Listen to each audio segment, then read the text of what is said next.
আসসালামু আলাইকুম রহমতুল্লাহ। সুপ্রিয় দর্শক, আজকে রাজধানীতে ইতিহাস সৃষ্টি করলেন জামাতে ইসলামী। রাজনৈতিক নেতৃবৃন্দ ও বিশিষ্ট ব্যক্তিবর্গদের সম্মানে ইফতার মাহফিলের আয়োজন করে বাংলাদেশ জামাতে ইসলামী। স্থান বাংলাদেশ চীন মৈত্রী সম্মেলন কেন্দ্র, ঢাকা।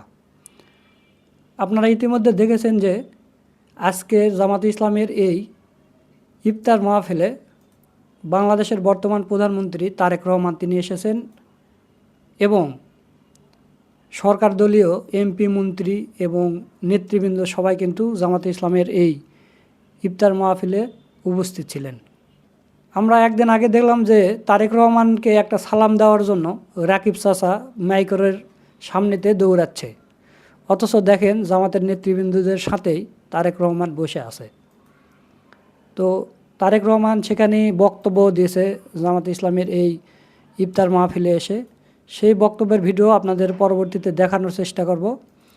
শুধু সরকার দলীয় নেতৃবৃন্দই না, এখানে অন্যান্য রাজনৈতিক দলের নেতৃবৃন্দ এবং আলেম ওলামারাও উপস্থিত ছিলেন। তো প্রিয় দর্শক, এখানে আমিরে জামাত একটা অসাধারণ বক্তব্য দিয়েছে। সেই বক্তব্যের ভিডিওটা এখন আপনাদের দেখাবো। আপনাদের প্রতি অনুরোধ রইল আপনারা আমিরে জামাতের পুরো বক্তব্যের ভিডিওটা দেখবেন এবং আমিরে জামাতের বক্তব্যটা আপনাদের কাছে কেমন লেগেছে সেটা অবশ্যই কমেন্ট করে জানিয়ে দিবেন। তো চলুন আমরা এখন আমিরে জামাতের সেই ইফতার মাহফিলে তারেক রহমানকে সামনে বসিয়ে রেখে কি বক্তব্য দিলেন সেই ভিডিওটা দেখি। আমরা যদি দেখি যে সরকার কোনো অসঙ্গত সিদ্ধান্ত কিংবা পদক্ষেপ নিয়েছেন, আমরা প্রথমে দৃষ্টি আকর্ষণ করে সহযোগিতা করব। সরকার আমাদের পরামর্শগুলো গ্রহণ করলে আমরা কৃতজ্ঞ হব, জাতি উপকৃত হবে। সরকার আমাদের পরামর্শ গ্রহণ না করলে বিরোধী দলের যে ভূমিকা সেইটাই আমরা পালন করব। আমরা জাতির অধিকারের পক্ষে দাঁড়াবো এবং জাতিকেও আমাদের সাথে সামিল থাকতে বলবো।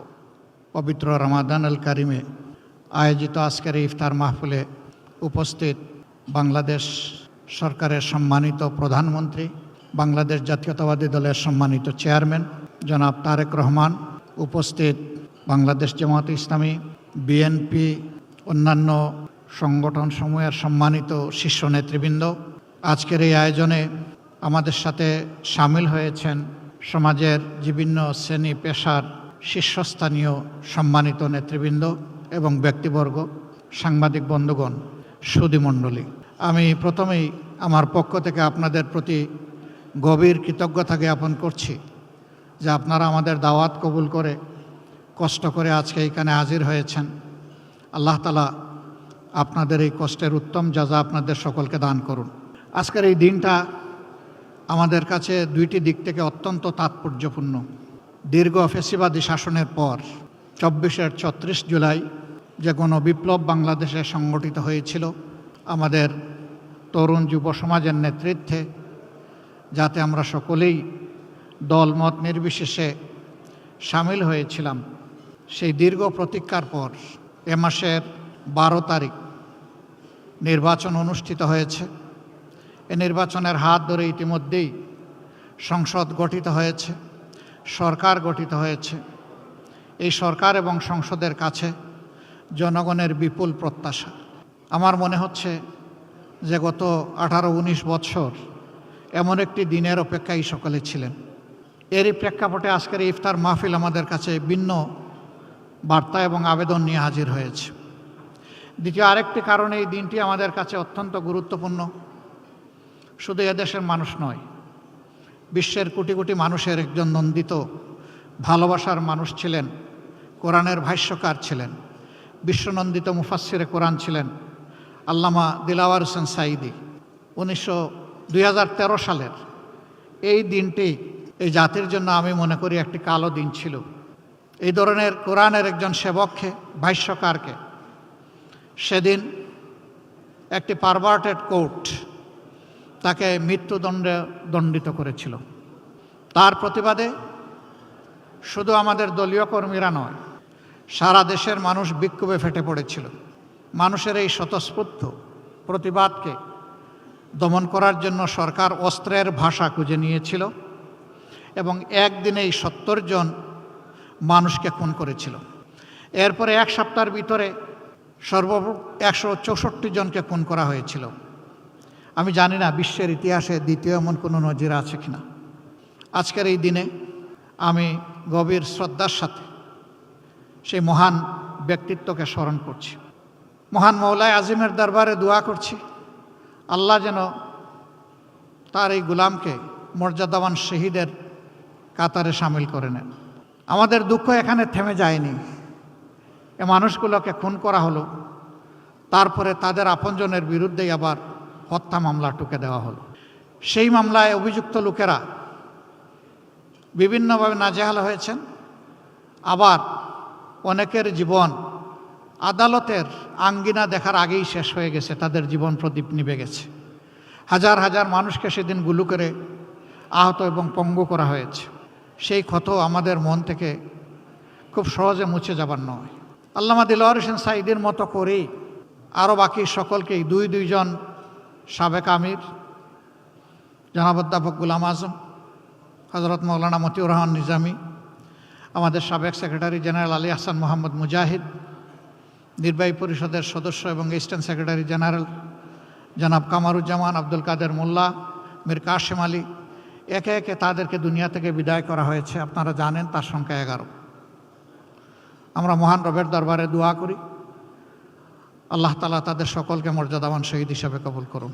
আমরা কৃতজ্ঞ সেদিনকার বিরোধী দলীয় নেত্রী, তিনি বিদেশ সফরে ছিলেন। সিঙ্গাপুর থেকে ফিরে এসে তিনি এই অন্যায়ের হত্যাকাণ্ডের প্রতিবাদ করেছিলেন। আমরা তখন জেলে ছিলাম, আমরা জেল থেকে তা শুনেছি, দেখেছি। তিনি এটাকে গণহত্যা বলে আখ্যায়িত করেছিলেন এবং ফ্যাসিবাদের বিরুদ্ধে মুক্তিকামী মানুষের লড়াই বলে ওইটাকে তিনি অভিনন্দিত করেছিলেন। এই প্রতিবাদের সাথে তিনি একাত্ম হয়ে সারা দেশে 15 তারিখ তিনি হরতাল ঘোষণা করেছিলেন। আমরা তার এই ভূমিকাকে চিরদিন কৃতজ্ঞতা বলে স্মরণ করব। তিনি আজ দুনিয়ায় নেই। আল্লাহ তাআলার দরবারে দোয়া করি, আল্লাহ তাআলা তার এই বান্দিকে উচ্চ মর্যাদায় একজন জান্নাতি মেহমান হিসাবে রাখুন। আজকে তার সন্তানের উপরে এই দেশ পরিচালনার দায়িত্ব পড়েছে। আমরা গতানুগতিক কোনো বিরোধী দল হিসাবে এই সংসদে ফাংশন করতে চাই না। আমরা চাই এই সংসদ হোক অর্থবহ, জনগণের সমস্ত চাওয়া পাওয়ার কেন্দ্র। সরকারি দল তারাও যেমন দায়িত্বশীল ভূমিকা পালন করবেন, আমরাও বিরোধী দলের অবস্থান থেকে দায়িত্বশীল গঠনমূলক ভূমিকা পালন করতে। অতীতে আমরা বিরোধী দল দেখেছি, নির্বাচন যেমন আমিডামি ছিল, সরকারিও বিরোধী দলও তেমনি আমিডামি ছিল। এই ধরনের কোনো বিরোধী দল কোনো দেশের জন্য ভালো কোনো বার্তা বয়ে আনতে পারে না। সরকারের গৃহীত সকল সঙ্গত পদক্ষেপে আমাদের পূর্ণ সমর্থনও থাকবে, সহযোগিতাও থাকবে। কিন্তু আমাদের বিবেচনায় আমরা যদি দেখি যে সরকার কোনো অসঙ্গত সিদ্ধান্ত কিংবা পদক্ষেপ নিয়েছেন, আমরা প্রথমে দৃষ্টি আকর্ষণ করব, করে সহযোগিতা করব। সরকার আমাদের পরামর্শগুলো গ্রহণ করলে আমরা কৃতজ্ঞ হব, জাতি উপকৃত হবে। সরকার আমাদের পরামর্শ গ্রহণ না করলে বিরোধী দলের যে ভূমিকা সেইটাই আমরা পালন করব। আমরা জাতির অধিকারের পক্ষে দাঁড়াবো এবং জাতিকেও আমাদের সাথে সামিল থাকতে বলবো। তবে আমরা এই সদিচ্ছাই রাখতে চাই, এই ধারণাই পোষণ করতে চাই যে এই সরকার সংসদকে আগামীতে এগিয়ে যাওয়ার বাহনে পরিণত করবে। কোনো বাহন কখনো এক চাকায় চলে না, দুটো চাকা মিনিমাম লাগবে। সরকারি দল যদি সামনের চাকা হয়, তাহলে বিরোধী দল হবে পিছনের চাকা। একটাকে বাদ দিয়ে যানবাহন কোনো অবস্থায় আরেকটা একা চলতে পারবে না। আমরা সেই পথ চলায় সমন্বয় চাই এবং পারস্পরিক সম্মানের জায়গাটা চাই। আমরা আমাদের মহান জাতীয় সংসদের একটা সেকেন্ড নষ্ট হোক এইভাবে এটার আমরা প্রত্যাশা করি না যে জাতীয় সংসদ হবে কারো চরিত্র হননের কেন্দ্রবিন্দু। বরঞ্চ জাতীয় সংসদ হবে দেশের সমস্যার সমাধানের কেন্দ্রবিন্দু। যে সমস্ত ব্ল্যাক ল এখনও আমাদের সংবিধানে রয়ে গেছে, আমরা সম্মিলিতভাবে সেগুলা দূর করার প্রয়াস চালাবো। আর জাতিকে একটা সুস্থ, বিকশিত, সম্মানের জাতি হিসাবে বিশ্বের দরবারে দাঁড় করানোর জন্য যে আইন সংযোজনের প্রয়োজন, আমরা প্রত্যাশা করব যে সরকারি দল এবং বিরোধী দল মিলে সেভাবেই আমরা এগিয়ে যাব।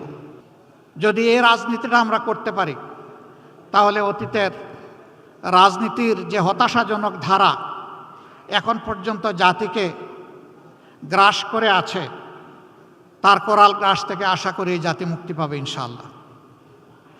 আমি আজকের এই মুহূর্তে বড় শ্রদ্ধার সাথে স্মরণ করছি সেই সমস্ত বীরদেরকে যারা 47, 52, 71, 90, 24 এই সময়গুলোতে শুধুই জাতির জন্য লড়াই করে জীবন দিয়ে দুনিয়া থেকে বিদায় নিয়েছেন। আল্লাহ তাদের সকলকেও মর্যাদাবান শহীদ হিসাবে কবুল করুন। বিশেষ শ্রদ্ধার সাথে স্মরণ করছি 24-এ আমরা যখন জেলে ছিলাম, বিভিন্ন দলের নেতৃবৃন্দ মাঝে মাঝে বসতাম, বিভিন্ন আলাপ আলোচনা করতাম। আমরা কল্পনা করি নাই 24 সালের 7 জানুয়ারির নির্বাচনের পর ফ্যাসিবাদ এইভাবেই বিদায় নিবে, পালিয়ে যাবে, এটা আমরা কল্পনাও করি নাই। কিন্তু এই অসাধ্যকে সাধন করেছে আমাদের শার্দুল সন্তানেরা, আমাদের সিংহ শাবকেরা, আমাদের জুলাই যোদ্ধারা। আমি তাদেরকে বিনম্র শ্রদ্ধা জানাই। যারা চলে গেছে, আল্লাহ তাদেরকে মর্যাদাবান শহীদ হিসাবে কবুল করুন। আহত পঙ্গু হয়ে যারা বেঁচে আছে, আল্লাহ তাদের বীরত্ব গাথা নিয়েই বেঁচে থাকার তৌফিক দান করুন। আমরা যেন চিরদিন তাদেরকে সম্মান এবং শ্রদ্ধার সাথে স্মরণ করতে পারি, আল্লাহ তৌফিক দান করুন। সম্মানিত সুধী মণ্ডলী, আজকের এই রমজান আমাদেরকে কি শিক্ষা দিচ্ছে? এ সিঙ্গেল লেসন আল্লাহ তাআলা আমাদের জন্য এই রমজানে পাঠিয়েছেন। মহান আল্লাহ তাআলার ভাষায়, ইয়া আইয়ুহাল্লাযীনা আমানু কুতিবা আলাইকুমুস সিয়ামু কামা কুতিবা আলাল্লাযীনা মিন ক্বাবলিকুম লাআল্লাকুম তাত্তাকুন। ও বিশ্বাসীরা, তোমাদের জন্য এই রমজান অবধারিত করা হয়েছে, উপহার দেওয়া হয়েছে। যেমনটি তোমাদের পূর্বে যারা এসেছিলেন নবী পয়গম্বর এবং তাদের সঙ্গী বিশ্বাসীদের জন্য, তেমনটি তোমাদের জন্য এটা করা হলো। আশা করা যায় তোমরা তোমাদের চিন্তায়, কথায় এবং কাজে তোমাদের প্রভু আল্লাহ তাআলাকে তোমরা ভয় করবে। এই ভয় করার নীতি তোমরা অবলম্বন করে চলবে। যাদের অন্তরে আল্লাহর ভয় থাকে, আমরা বিশ্বাস করি আল্লাহর কসম, তাদের হাতে কখনো মানুষের আমানতের খেয়ানত হতে পারে না। তারা মানুষের আমানতের ব্যাপারে বড়ই সতর্ক সজাগ থাকেন। আল্লাহ তাআলা আমাদের সকলকে যেন আল্লাহ তাআলার সৃষ্টির সেই আমানতের পবিত্র হেফাজত করার তৌফিক আল্লাহ আমাদেরকে দান করেন। আপনাদের সকলকে আমি আরেকবার অন্তরের অন্তঃস্থল থেকে গভীর কৃতজ্ঞতা, ধন্যবাদ জানিয়ে এই রমজানের শিক্ষাকে বুকে ধারণ করার তৌফিক মহান মাবুদের দরবারে কামনা করে, যারা এখানে উপস্থিত হয়েছেন তাদের সকলের জীবনের সুস্থতা, দীর্ঘ হায়াত এবং জীবনের সফলতা কামনা করে আমার বক্তব্য এখানেই শেষ করছি।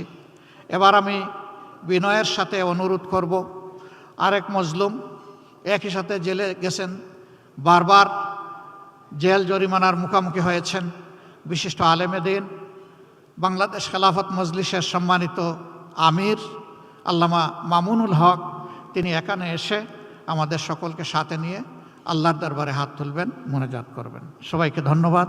আসসালামু আলাইকুম ওয়া রাহমাতুল্লাহ। সুপ্রিয় দর্শক, আপনারা আমিরে জামাতের পুরো বক্তব্যের ভিডিওটা দেখলেন। তো আমিরে জামাতের কথাগুলো কেমন লেগেছে এবং জামাতে ইসলামের এই আয়োজনটা আপনাদের কাছে কেমন লেগেছে তা অবশ্যই কমেন্ট করে জানিয়ে দেবেন। ভিডিওটা ভালো লাগলে শেয়ার করবেন। সকলকে ধন্যবাদ। আসসালামু আলাইকুম ওয়া রাহমাতুল্লাহ।